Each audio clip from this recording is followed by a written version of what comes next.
पंचायती राज संस्थाओं तथा यहाँ पे एक चीज छूट गया, नगर निकाय। ठीक है, नगर निकायों को संवैधानिक स्तर प्रदान किया गया। तो यहाँ पे 4 ऑप्शन आपको दिख रहे होंगे, आपको बताना है इसका करेक्ट आंसर। तो ध्यान रखिएगा, इसका जो करेक्ट आंसर होगा वो होगा घ होगा। मीन्स कि ध्यान रखिएगा, पंचायती राज व्यवस्था की बात करते तो ये होगा 73वें संविधान संशोधन के तहत, और नगर निकाय की बात करें तो 74वें संविधान संशोधन के तहत। ठीक है, अगर हम अनुसूची की बात करें तो अनुसूची जो होता है ये 11 के अंतर्गत आता है। कौन? ये आपका हो जाएगा पंचायती राज व्यवस्था, अनुसूची 11 के अंतर्गत, और अनुसूची 12 के अंतर्गत आ जाएगा नगर निकाय या नगर पालिका। ठीक है, तो पंचायत की बात करें तो ये रिलेटेड हो जाएगा अनुसूची 11, और नगर पालिका की अगर बात करते हैं, ठीक है, नगर पालिका की बात करें तो ये अनुसूची 12 के अंतर्गत, और संशोधन जो है यहाँ पे संविधान संशोधन 74वें के अंतर्गत आएगा। तो 73वें और 74वें की बात करते हैं पंचायती और नगर निकाय या नगर पालिका से, अनुसूची की बात की 11-12 से रिलेटेड है। ठीक है, आगे बढ़ेंगे क्वेश्चन पे कि सरदार पटेल को सरदार की उपाधि किस आंदोलन को सफल नेतृत्व के बाद प्रदान किया गया? तो उसका जो करेक्ट आंसर होगा वो होगा बारदोली सत्याग्रह। ठीक है, इसका जो करेक्ट आंसर होगा बारदोली सत्याग्रह, इसका करेक्ट आंसर हो जाएगा। यहाँ पे एक चीज़ और जानने वाली बात ये है कि ध्यान रखिएगा कि ये जो हुआ था 1928 ईस्वी में, ठीक है, हुआ था 1928 ईस्वी में। यहाँ पे जो बारदोली के किसानों की समस्या को लेकर ये सत्याग्रह किया गया था। ठीक है, और यहाँ पे एक चीज़ जानने वाली बात है कि सरदार पटेल को लौह पुरुष की उपाधि दी गई थी। ठीक है, चलिए, और लौह पुरुष की उपाधि की अगर बात करें तो देशी रियासतों को भारत में विलय करने के लिए दिया गया था, है ना। आगे बढ़ते अगर एक चीज़ और यहाँ पे इंपॉर्टेंट बात करते हैं कि अहमदाबाद सूती वस्त्र मिल मजदूर को लेकर तथा खेरा किसानों को लेकर 1918 में गांधी जी ने सत्याग्रह चलाए थे। तो खेरा और अहमदाबाद मिल सत्याग्रह कब हुआ था? 1918 ईस्वी में, और गांधी जी के द्वारा चलाया गया था। जबकि बारदोली सत्याग्रह सरदार पटेल के द्वारा 1928 ईस्वी में चलाया गया था। ठीक, चलिए आगे बढ़ेंगे सवाल पे कि मधुमक्खी पालन को क्या कहा जाता है। 4 ऑप्शन है, काफ़ी इंपॉर्टेंट है, कई बार एग्जाम में पूछा गया है। ठीक, तो मधुमक्खी पालन को क्या कहा जाता है? AP culture. ठीक है, एपी कल्चर मधुमक्खी पालन को कहा जाता है। तो फिर पीसी कल्चर किसको कहा जाता है? तो यहाँ पे याद रखिए मत्स्य या मछली पालन को कहा जाता है ना। वही हॉर्टिकल्चर की बात करते हैं तो यहाँ पे हो गया स्टडी ऑफ प्लांट कह सकते हैं। ठीक है, स्टडी ऑफ प्लांट,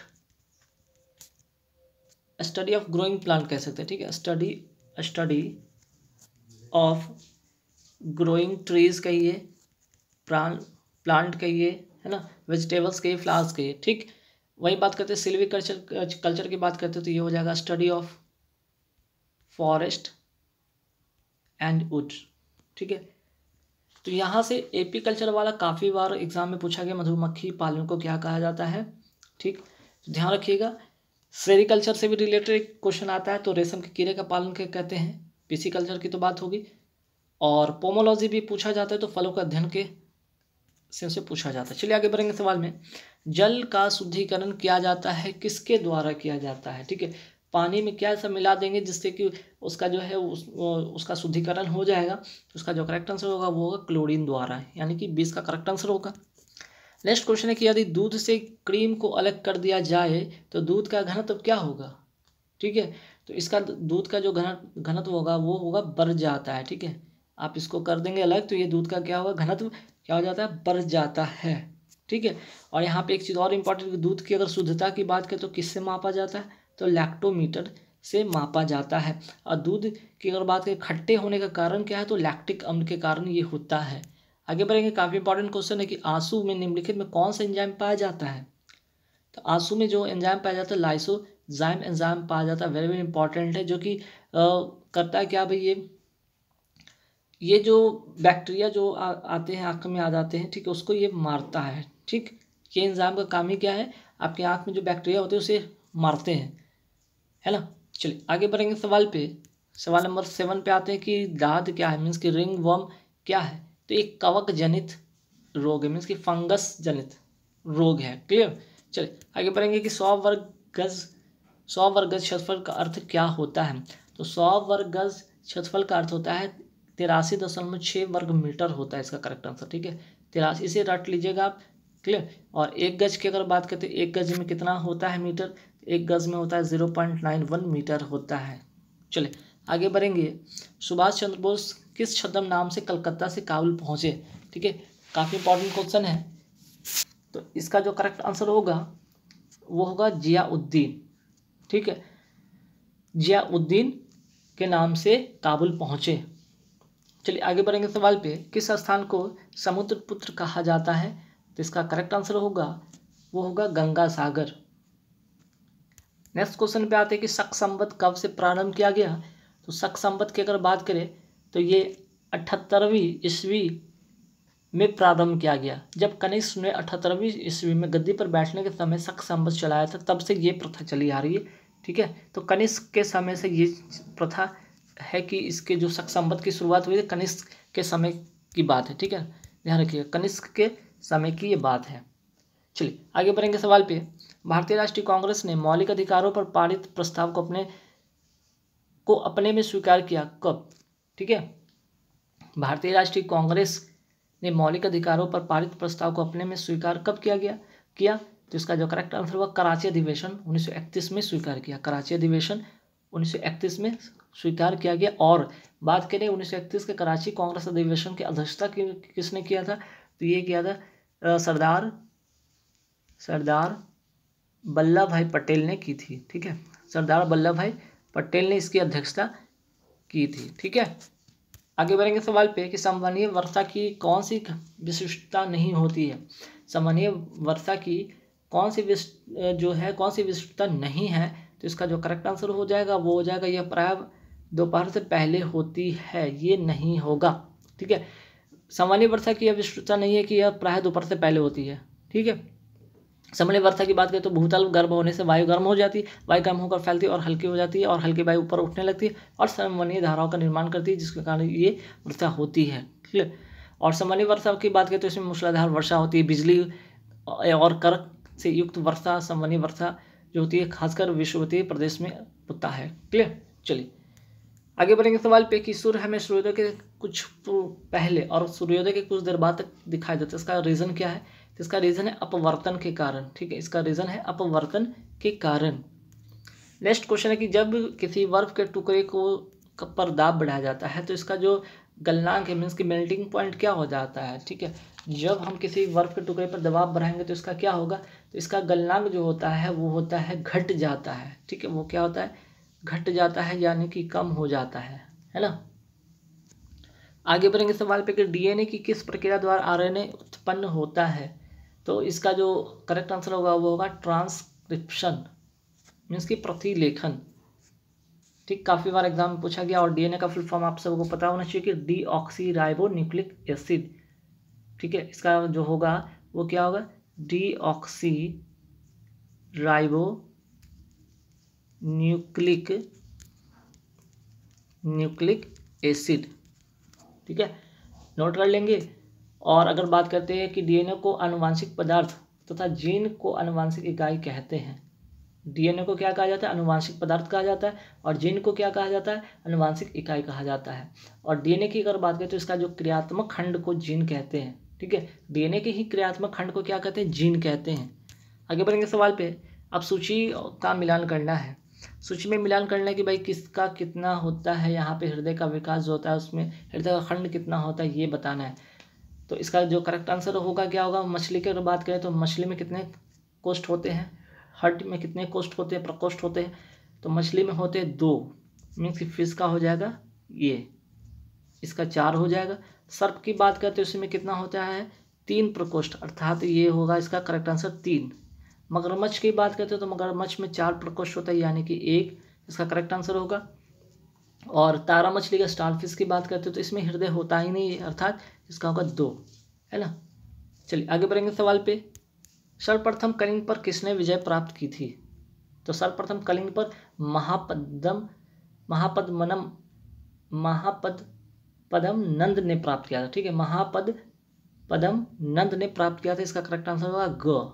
ठीक है, चलिए आगे बढ़ेंगे सवाल पे कि गौतम बुद्ध ने अपना अंतिम उपदेश कहाँ दिया था? अंतिम उपदेश गौतम बुद्ध ने दिया था कुशीनगर में। ठीक है, इन्होंने अंतिम उपदेश दिया था कुशीनगर में। आगे बढ़ेंगे सवाल पे, सवाल नंबर 20, मुगल काल में हरकारे कौन थे? हरकारे को कहा जाता था विशेष वार्ताहर या जासूस कहा जाता था। नेक्स्ट क्वेश्चन पे आते हैं। नेक्स्ट क्वेश्चन क्या है भाई, यहाँ पे जैन धर्म श्वेतांबर एवं दिगंबर संप्रदाय में कब विभाजित हो गया था, किसके शासनकाल में या किसके समय में, तो चंद्रगुप्त मौर्य के समय में। ठीक है, आगे बढ़ेंगे सवाल पे कि गिद्धा लोक नृत्य किस राज्य का लोक नृत्य है, तो इसका जो करेक्ट आंसर हो जाएगा वो होगा पंजाब। आगे बढ़ेंगे सवाल पे गुप्त वंश के किस शासक ने सर्वप्रथम महाधिराज की उपाधि धारण की, तो इसका जो करेक्ट आंसर हो जाएगा वो क्या हो जाएगा, चंद्रगुप्त प्रथम ने। आगे बढ़ेंगे, हिंडेन वर्ग रेखा किन दो देशों के बीच की सीमा रेखा है, काफ़ी इंपॉर्टेंट क्वेश्चन, इसका जो करेक्ट आंसर क्या होगा जल्दी से बताएंगे आप लोग। हिंडेन वर्ग रेखा किन दो देशों के बीच की सीमा रेखा, ये आपको बताना है, जल्दी से बताएंगे आप लोग को समय देता हूँ थोड़ा। तो इसका जो करेक्ट आंसर क्या होगा, जर्मनी और पोलैंड। ठीक है, संविधान का व्याख्याकार और संरक्षण कौन होता है, तो इसका करेक्ट आंसर हो जाएगा सर्वोच्च न्यायालय मीन्स की सुप्रीम कोर्ट। ठीक है, नेक्स्ट क्वेश्चन है कि मुद्रा की कमी। ठीक है, नेक्स्ट क्वेश्चन क्या है, मुद्रा की कमी के कारण उत्पन्न आर्थिक मंदी को क्या कहा जाता है, तो इसका होगा डिफ्लेशन मीन्स की मुद्रा संकुचन। नेक्स्ट क्वेश्चन पे आते हैं, भारत में हरित क्रांति का प्रारंभ कब किया गया था, तो इसका करेक्ट आंसर हो जाएगा 1966-67 ईस्वी में। ठीक है, नेक्स्ट क्वेश्चन आते हैं, वायुमंडल की सबसे ऊपरी सतह को क्या कहा जाता है, तो इसकी सबसे ऊपरी सतह को यानी कि सबसे बाहरी सतह को एक्सोस्फीयर कहा जाता है। नेक्स्ट क्वेश्चन पे आते हैं, अंतर्राष्ट्रीय बाघ दिवस कब मनाया जाता है, तो इसका करेक्ट आंसर जो हो जाएगा वो क्या होगा जल्दी से बताएंगे आप लोग, तो इसका करेक्ट आंसर हो जाएगा 29 जुलाई को। नेक्स्ट क्वेश्चन है, मौसम में बदलाव के लिए पृथ्वी की कौन सी प्रक्रिया जिम्मेदार होती है, तो इसका जो करेक्ट आंसर होगा रिवॉल्यूशन। रिवॉल्यूशन के कारण जो होता है, परिभ्रमण के कारण मौसम का बदलाव होता है। ठीक है, और रोटेशन के कारण क्या होता है, दिन और रात होता है। आगे बढ़ेंगे सवाल पे, संयुक्त राष्ट्र संघ की आधिकारिक भाषाएं कौन सी है, तो इसका करेक्ट आंसर हो जाएगा अंग्रेजी, फ्रेंच, चीनी, रूस, अरबी एवं स्पेनिश। ठीक है, चलिए आगे बढ़ेंगे सवाल पे, विश्व में सबसे बड़ी गल्फ कौन सी है, मीन्स की सबसे बड़ी खाड़ी कौन सी है, तो मैक्सिको की खाड़ी सबसे बड़ी खाड़ी है। आगे बढ़ेंगे, पोर्टलैंड सीमेंट के प्रमुख संगठन में कौन कौन सा चीज़ शामिल होता है, लाइम, सिलिका एवं एल्यूमिना। नेक्स्ट क्वेश्चन पे आते हैं कि इंसुलिन स्रावित होता है, किससे स्रावित होता है, तो ये पैंक्रियास से स्रावित होता है, अर्थात अग्नाशय से ये स्रावित होता है। नेक्स्ट क्वेश्चन है कि नंद वंश के पश्चात मगध पर किस वंश ने शासन किया, तो नंद वंश के बाद आया था मौर्य वंश। ठीक है, नंद वंश के बाद कौन आया था, तो मौर्य वंश आया था। काफ़ी वेरी वेरी इंपॉर्टेंट क्वेश्चन में से एक हो जाता है। ठीक है, चलिए, और यहाँ पे अगर बात करते हैं तो नंद वंश का अगर अंतिम शासक कौन था, तो धनानंद जो था इसका अंतिम शासक था। और धनानंद को कौन पराजित किया, तो चंद्रगुप्त मौर्य ने ही पराजित किया था, और इसी के बाद मौर्य वंश की उत्पत्ति होती है। चलिए आगे बढ़ेंगे सवाल पे कि बिहार में किस स्थान पर भारतीय राष्ट्रीय कांग्रेस का 1922 का अधिवेशन हुआ था, तो 1922 का अधिवेशन कहाँ पे हुआ था, बिहार में गया में हुआ था। बिहार में गया में हुआ था, वेरी वेरी इंपॉर्टेंट क्वेश्चन है। और अगर इसकी अध्यक्षता की बात करते हैं, ये बहुत इंपॉर्टेंट क्वेश्चन है, अध्यक्षता की बात करें तो अध्यक्षता कौन किया था, अध्यक्षता किया था CR दास ने किया था। ठीक है, CR दास ने किया था इसके अध्यक्षता, वेरी वेरी इंपॉर्टेंट क्वेश्चन है, आप नोट कर लेंगे। चलिए आगे बढ़ेंगे सवाल पे। नेक्स्ट क्वेश्चन है कि परावैंगनी किरणों को सर्वप्रथम किसने देखा था, तो इसका जो करेक्ट आंसर क्या होगा, जोहान विल्हेल्म रीटर ने। ठीक है, जोहान रीटर भी शॉर्टकट में बोल सकते हैं, जोहान विल्हेल्म रीटर ने, है ना। नेक्स्ट क्वेश्चन कि हमारा राष्ट्रीय गान प्रथम बार कब और कहाँ गाया गया था, तो 27 दिसंबर 1911 के कलकत्ता अधिवेशन में गाया गया था। ठीक है, काफ़ी इंपॉर्टेंट क्वेश्चन है, 27 दिसंबर 1911 के कलकत्ता अधिवेशन में गाया गया था। ठीक, और इस समय जो इसकी अध्यक्षता कौन कर रहे थे, ये भी इंपॉर्टेंट क्वेश्चन है। जब ये गाया गया था इसकी अध्यक्षता कौन किया था, किन्होंने किया था, तो पंडित, नोट कर लीजिएगा, पंडित विशन नारायण। ठीक है, विशन नारायण धर ने किया था। तो इस समय जो अध्यक्षता यहाँ पे जो राष्ट्रीय कांग्रेस की अध्यक्षता 1911 वाले कलकत्ता अधिवेशन का हुआ था, उसमें अध्यक्षता किन्होंने किया था, तो पंडित विश्व नारायण धर ने किया था। काफ़ी इंपॉर्टेंट क्वेश्चन है। ठीक है, और यहाँ पे एक और क्वेश्चन आ जाता है कि सर्वप्रथम राष्ट्रीय गीत, ये तो हो गया राष्ट्रीय गान की बात हो गई। राष्ट्रीय गीत सर्वप्रथम कब गया था, 1896 में गया था। एक और अलग से नोट कर सकते हैं, राष्ट्रीय गीत की बात करते हैं, राष्ट्रीय गीत कब गाया गया था, तो 1896 के कलकत्ता के कांग्रेस, ये भी कलकत्ता के ही कांग्रेस के अधिवेशन में गाया गया था। ध्यान के दोनों कलकत्ता कांग्रेस अधिवेशन में गाया गया था। कलकत्ता के कांग्रेस अधिवेशन में वो 1911 में गाया गया था, 1896 में गाया गया था। ठीक है, चलिए आगे बढ़ेंगे सवाल पे। संगीत नाटक अकादमी देश में नृत्य, नाटक एवं संगीत के विकास का संवर्धन करती है। स्थापना कब हुआ था, इसकी स्थापना कब हुआ था, इसका जो करेक्ट आंसर हो जाएगा वो होगा 1953। आगे बढ़ेंगे। डीएनए फिंगर प्रिंटिंग के आविष्कारक, डीएनए के जो फिंगर प्रिंटिंग के आविष्कारक कौन थे, प्रोफेसर अलेक जेफरी। तो पूछा गया कि कहाँ के निवासी थे, तो सोवियत रूस के निवासी थे।